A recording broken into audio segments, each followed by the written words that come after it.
Hello दोस्तों, आप सभी को नमस्ते। एचसीएफ और एलसीएम के चैप्टर का दोस्तों ये पार्ट नंबर 2 है।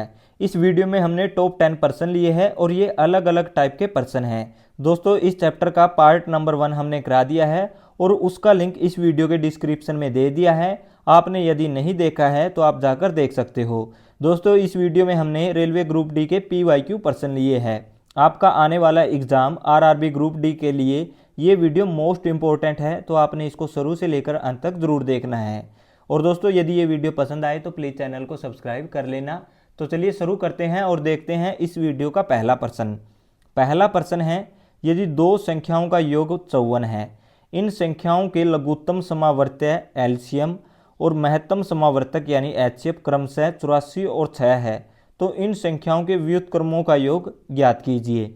तो दोस्तों यहाँ पर दो संख्याएं हैं, हमें नहीं पता संख्याएं क्या क्या है, तो हम मान लेते हैं पहली संख्या A और दूसरी संख्या B। दोस्तों इन दोनों संख्याओं का योग हमें कितना दिया है, 54 दिया है। और दोस्तों यहाँ पर इन दोनों संख्याओं का एलसीएम और एचसीएफ हमें दिया है। तो आपने एक फार्मूला तो पढ़ा होगा कि दो संख्याओं का गुणनफल दोस्तों बराबर होता है उनके एचसीएफ और एलसीएम की गुणा के। यानी दो संख्याओं का गुणनफल एचसीएफ और एलसीएम की गुणा के क्या होता है, बराबर होता है। अब दोस्तों एचसीएफ कितना है, 6 गुणा में एलसीएम कितना है, 84। अब ए गुणा में बी यानी ए बी का मान ये होगा। हमें बताना क्या है, संख्याओं के व्युत्क्रम का योग। ध्यान से समझिए, व्युत्क्रम का क्या मतलब होता है, उल्टा। तो पहली संख्या ये है, दूसरी संख्या ये है। ए को जब हम उल्टेंगे तो 1/a आएगा, बी को उल्टेंगे तो 1/b आएगा। इनको हमें पलट लेना है, इन दोनों का योग हमें बताना है कि कितना आएगा। तो दोस्तों आपने क्या करना है, इसी को सोल्व करना है। सबसे पहले इसी को सोल्व करना है। 1/a प्लस 1/b इन दोनों को जोड़ेंगे तो आर पार गुणा करेंगे। सबसे पहले आर पार गुणा करेंगे। a गुणा में a कितना होगा, a होगा, प्लस b गुणा में a कितना होगा, b होगा, बट्टे में दोस्तों अब जो नीचे वाली संख्याएं हैं इनकी आपस में गुणा करनी है। a b तो गुणा आएगी a b बराबर। दोस्तों अब ध्यान से आप समझिए, a प्लस b हमें कितना दिया है, 54 दिया है, बटे में ए बी हमारे पास कितना है, 6 गुणा में 84। दोस्तों ये सब आपको समझाने के लिए किया गया है। इस क्वेश्चन का आंसर सिर्फ ये है। ये बातें आपको पहले ही पता होनी चाहिए, लेकिन मैंने आपको ये अच्छी तरह से समझा दी है ताकि आपको कोई भी परेशानी ना हो। तो यहाँ पर 54 बटे में 6 गुणा में 84 है, इसको सोल्व करेंगे दोस्तों तो आपका फाइनल आंसर निकल आएगा। तो 6 में कितना होता है दोस्तों, 54 होता है। अब ये 3 से कटेगा, 3 3 9, अब 3 से इसको काटेंगे, 3 दूनी 6 होगा और 3 8 24। तो व्युत्क्रमों का योग कितना होगा, 3/28। यही इस क्वेश्चन का क्या है, फाइनल आंसर है। कौन से ऑप्शन में है, ऑप्शन सी में। दोस्तों ये प्रश्न आरआरबी ग्रुप डी 2022 में पूछा गया है। मैं उम्मीद करता हूँ कि ये आपको अच्छी तरह से समझ में आ गया होगा। अब देखते हैं अगला प्रश्न।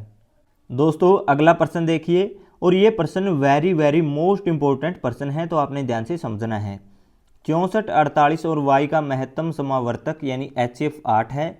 नीचे दिया गया कौन सा विकल्प y का संभावित मान नहीं हो सकता। तो दोस्तों क्वेश्चन में क्या बोला गया है, तीन संख्याएं हैं 64 48 और y।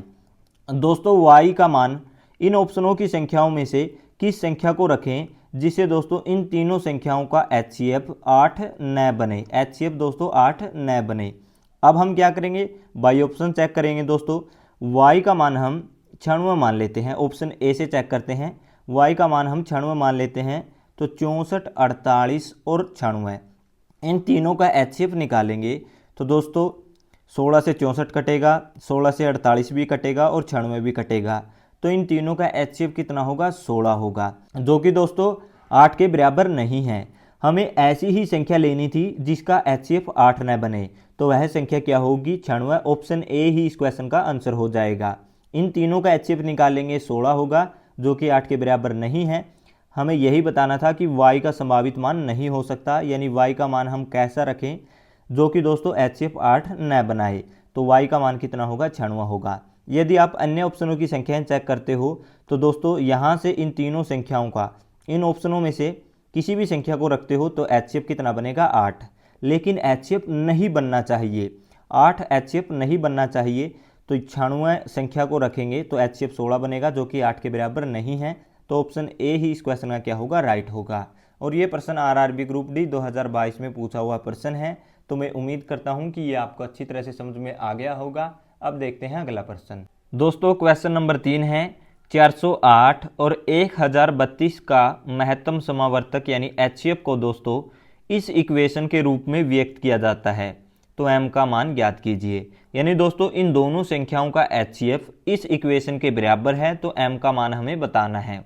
तो सबसे पहले हम क्या करेंगे, 408 और 1032 का दोस्तों हम क्या करेंगे, HCF निकालेंगे कि HCF कितना होगा। अब दोस्तों यदि आप इसको बेसिक से करोगे तो आपका समय बर्बाद होगा। यहाँ पर ये बड़ी बड़ी संख्याएं हैं, तो इनका जल्दी हम HCF कैसे निकाल सकते हैं, तो आपने क्या करना है दोस्तों, इनके बीच का रेशियो निकालना है। रेशियो निकालेंगे दोस्तों। अब यहाँ पर देखिए ध्यान से, ये संख्या 2 से भी कटती है, ये भी 2 से कटती है, ये 3 से भी कटेगी, ये भी 3 से कटेगी, ये 4 से भी कटेगी, ये 4 से भी कटेगी। दोस्तों ये दोनों संख्याएं 2 से भी कटती है, 3 से भी कटती है और 4 से भी कटती है। तो दोस्तों इनको हम डायरेक्ट 24 से काट लेंगे। तो 24 से इसको काटेंगे तो 24 एकम 24 होगा, 24 सत्ता कितना होगा, 168 होगा, तो ये 17 पर कटेगा। अब इसको काटेंगे दोस्तों, 24 चौके कितना होगा, 96 होगा, और 24 तिया 72 होगा। क्या अब दोस्तों ये संख्याएं आई है, क्या आगे कटेगी, नहीं कटेगी। तो HCF दोस्तों क्या होगा, जो इन संख्याओं ने इसको काटा है तो इनकी गुणा कर लेनी है। 2 की 3 से गुणा करेंगे 6, 6 की 4 से गुणा करेंगे कितना होगा, 24 होगा। तो इन संख्याओं का HCF कितना आएगा दोस्तों, 24 आएगा।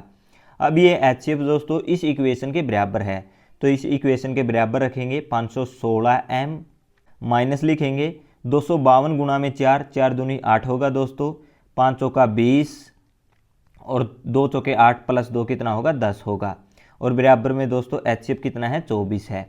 अब यहाँ पर ये माइनस का है, इस तरफ आने पर प्लस का होगा, तो 516m बराबर दोस्तों कितना होगा, 1032।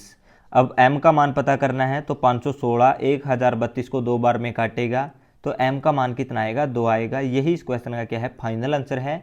कौन से ऑप्शन में है, ऑप्शन डी में। दोस्तों क्वेश्चन नंबर 4 देखिए, यदि दो संख्याओं का गुणनफल जो अनिवार्यतः एक दूसरे से भिन्न नहीं है 25 है। इसका क्या मतलब है दोस्तों, दो संख्याएं हैं, पहली संख्या और दूसरी संख्या, दोस्तों वे एक दूसरे से भिन्न नहीं है, यानी दोनों संख्याएं सेम हैं। यदि पहली संख्या x होगी तो दूसरी भी क्या होगी, x होगी। अब इन दोनों संख्याओं का गुणनफल कितना है, 25 है, तो आप आसानी से संख्याएं निकाल सकते हो। तो दोस्तों पहली संख्या 5 होगी और दूसरी संख्या भी 5 होगी, तभी जाकर इन संख्याओं का गुणनफल कितना आएगा, 25 आएगा। अब दोस्तों इनका HCF कितना होगा, दोस्तों HCF यहाँ पर 5 दिया है, तो 5 और 5 का HCF कितना होगा, 5 ही होगा। सेम संख्याओं का दोस्तों, सेम संख्याओं का आपने इस बात को ध्यान में रखना है, सेम संख्याओं का HCF दोस्तों सेम ही होता है। जैसे यहाँ पर 5 5 है तो HCF भी 5 होगा। और दोस्तों सेम संख्याओं का LCM भी क्या होता है, सेम ही होता है, तो LCM भी कितना होगा, 5 ही होगा। हमसे क्या पूछा गया है, LCM ही पूछा गया है, तो LCM कितना होगा, 5 होगा। ऑप्शन सी इस क्वेश्चन का क्या है, राइट है। दोस्तों अगला प्रश्न है, दो सहमूल संख्याओं x और y का लघुत्तम समावर्त है, यानी LCM क्या होगा। दोस्तों सबसे पहले आप ये समझिए कि को प्राइम संख्याएं क्या होती है। एग्जाम्पल से हम समझते हैं, दो संख्याएं ले लेते हैं 6 और 7। दोस्तों को प्राइम संख्याएं क्या होती है, जिनके बीच कोई भी कॉमन नहीं होता। अब दोस्तों ये दोनों को प्राइम संख्याएं हैं, यानी इनका HCF कितना होगा, 1 होगा। अब दोस्तों 13 और 21 ये दोनों भी को प्राइम संख्याएं हैं, क्योंकि इनके बीच एक के अलावा और कोई कॉमन नहीं होता। अब दोस्तों एक और उदाहरण ले लेते हैं, 14 और 17 ये भी दोनों को प्राइम संख्याएं होगी, इनका बीच का जो HCF है कितना होगा, 1 होगा। अब दोस्तों को प्राइम संख्याओं का HCF 1 होता है, लेकिन LCM क्या होता है दोस्तों, उनका गुणनफल। अब ये दो को प्राइम संख्याएं हैं, इनका LCM कितना होगा, इन दोनों की गुणा। तो दोस्तों को प्राइम संख्याओं का HCF 1 होता है और को प्राइम संख्याओं का LCM क्या होता है, उनकी गुणा। अब दोस्तों ये दोनों को प्राइम संख्याएं हैं x और y, इनका हमें LCM बताना है, तो LCM कितना होगा दोस्तों, इन दोनों संख्याओं की गुणा। x y बराबर क्या होगा, LCM होगा। तो यही इस क्वेश्चन का फाइनल आंसर है। कौन सा ऑप्शन है, ऑप्शन ए। और दोस्तों ये प्रश्न भी RRB ग्रुप डी 2018 में पूछा हुआ प्रश्न है। दोस्तों अगला प्रश्न है, और ये प्रश्न वेरी मोस्ट इंपॉर्टेंट प्रश्न है, तो आपने ध्यान से समझना है। बिनों के महत्तम समावर्तक यानी HCF की गणना दोस्तों हंसों का महत्तम समावर्तक और हरों का लघुत्तम समावर्तक यानी HCF बटे LCM के रूप में की जाती है। तो ये फ्रैक्शन संख्याओं का महत्तम समावर्तक यानी HCF हमें बताना है। दोस्तों ये क्वेश्चन आरआरबी ग्रुप डी 2022 में पूछा हुआ प्रश्न है। इस प्रश्न में दोस्तों हमें पहले ही कंसेप्ट दिया गया है, बस इसको हमें हल करना है।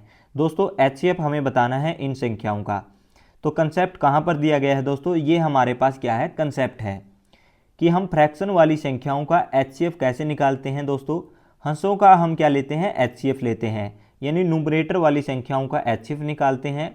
और दोस्तों हरों वालों का लघुत्तम समावर्ती यानी एलसीएम लेते हैं, यानी डिनोमिनेटर वाली संख्याओं का हम एलसीएम निकालते हैं। अब दोस्तों इन संख्याओं का 2/3, 4/5 और दोस्तों 3/2 इनका हमें क्या बताना है, एचसीएफ बताना है। तो दोस्तों न्यूमरेटर में ये संख्याएं हैं, इनका हमें क्या लेना है, एचसीएफ लेना है। तो एचसीएफ लेंगे 2, 4 और 3, इनका एचसीएफ कितना होगा दोस्तों, 1 होगा बटे में। अब दोस्तों जो डिनोमिनेटर में संख्या है 3, 5 और 2, इनका हमें क्या लेना है, एलसीएम लेना है। अब दोस्तों इनके बीच कोई भी कॉमन नहीं है, तो आपने क्या करना है, इन तीनों की गुणा कर लेनी है। तो दोस्तों गुणा करेंगे, 3 गुणा में 5 15, 15 गुणा में 2 कितना होगा, 30। तो डिनोमिनेटर में संख्याओं का एलसीएम कितना होगा, 30 होगा। तो एचसीएफ बराबर क्या होगा दोस्तों, 1/30। यही इस क्वेश्चन का क्या है, फाइनल आंसर है। ऑप्शन बी इसका क्या होगा, करेक्ट होगा।